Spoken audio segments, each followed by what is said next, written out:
Okay. Hello, good evening everybody. My name is Bayade Laksono Putra. I'm a student at MBA ITB. For this assignment, I try to present the innovation. Okay, what kind of innovation? Let's just screen first. Okay. My innovation is Suara Si Kecil. Suara Si Kecil is an application that will help parents to conduct speech delay therapy at home with flexibility of schedule. Suara Si Kecil have a tagline that bantu si kecil belajar bicara di rumah.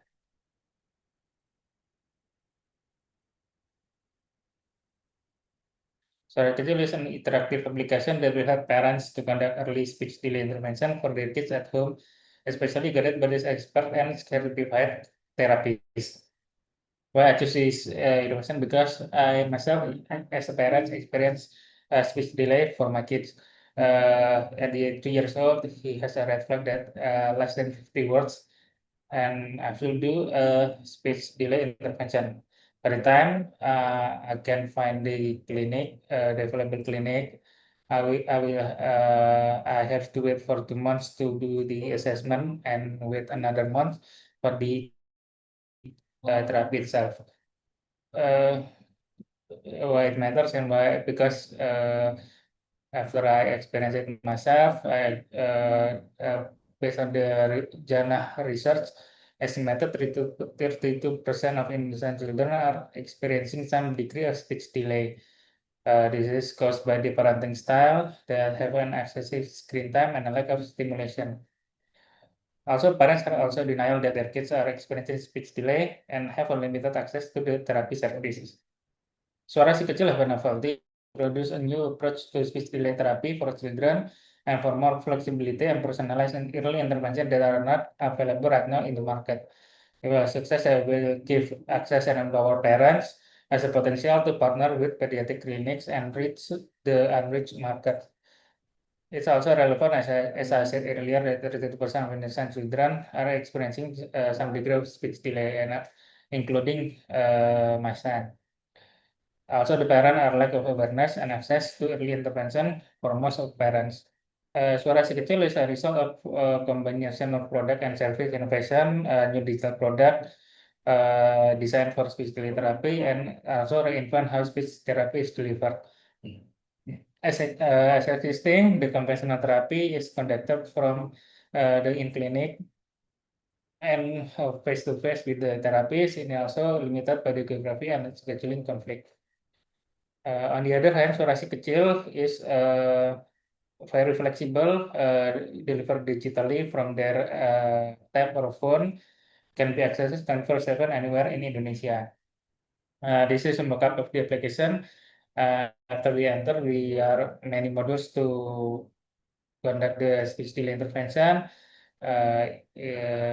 This is the simulation. Also, Suara Si Kecil is answering the pain of the parents and their customer and their jobs to be done. There is gain access and have a flexible of schedule.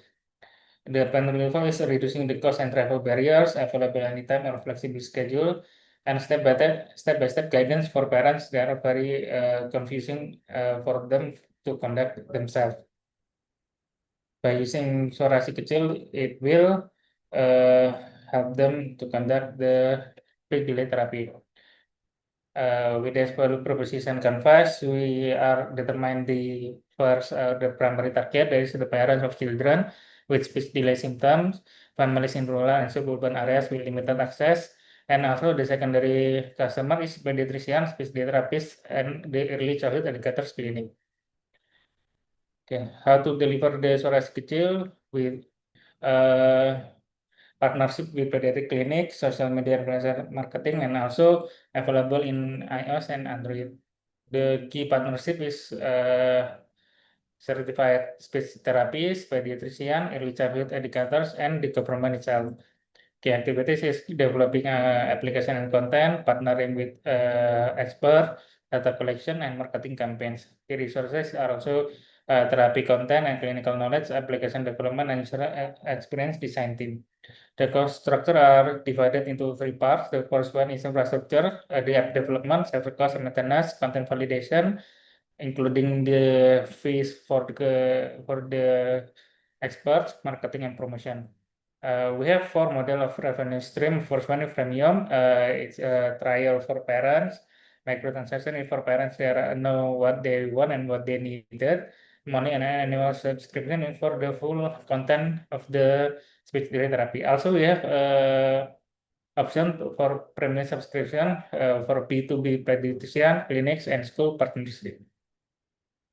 Are these suara kecil is sustaining, efficiency, or disruptive?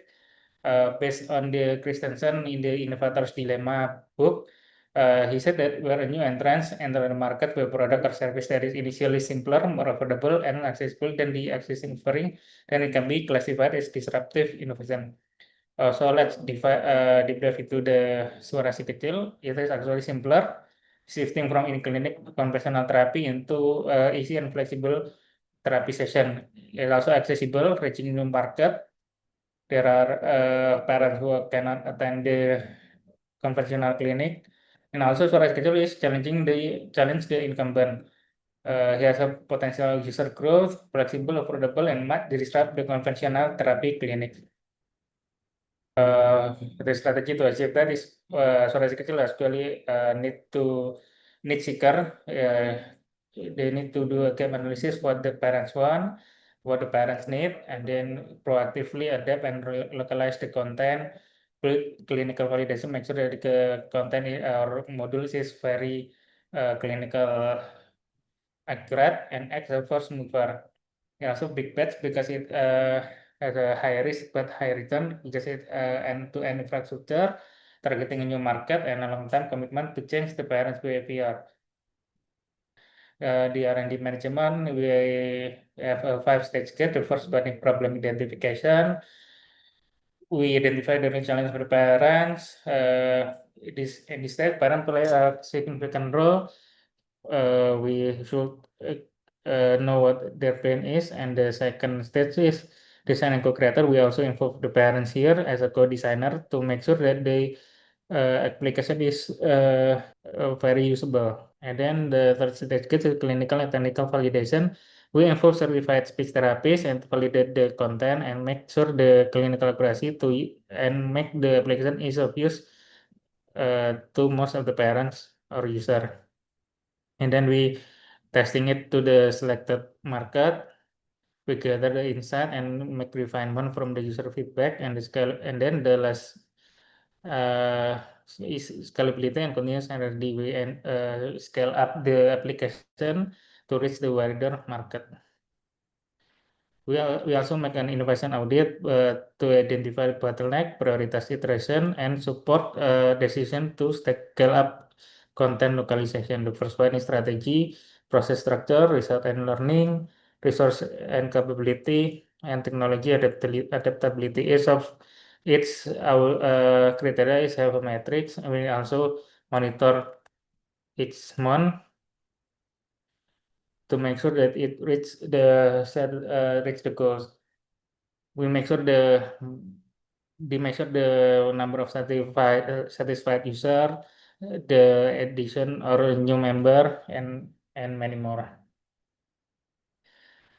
We also must capture the innovation gap, discrepancy between the inspiration for innovation and the actual implementation and success of innovation activities. We should do because impact have a loss of competitiveness, innovation fatigue, and wasted potential.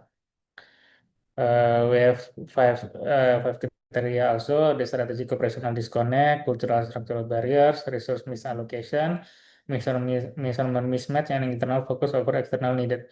We make sure that the metrics are relevant and bridging the gap for suara si kecil to connect the creative and exploratory process of developing a digital therapy solution and closing the gap between the early stage innovation and large-scale implementation or exploitation. We also measure the innovation culture in the suara si kecil, how the leader support the team. We assess how active leader encourage experimentation. We also make sure that user-centric mindset. We evaluate our parents' involve in every step throughout the development cycle, and is taking agility in the team member. We measure how willing the team member propose and test new ideas, and we acknowledge and reward them. To track this dimension, we integrate it into team KPIs, having a predict survey, and collect qualitative feedback from parents and users to assess cultural alignment and engagement. At the end of the day, let's build a future where no child is left behind due to the late speech intervention. Mari bantu si kecil belajar bicara di rumah. I'll say thank you. Thanks to the Budina, Pak Eko, and Pak Ustadz for teach us the important lesson, the important experience, and many more. And we also include the reference to the journal and books that I use in this assignment. Thank you. Wassalamualaikum warahmatullahi wabarakatuh.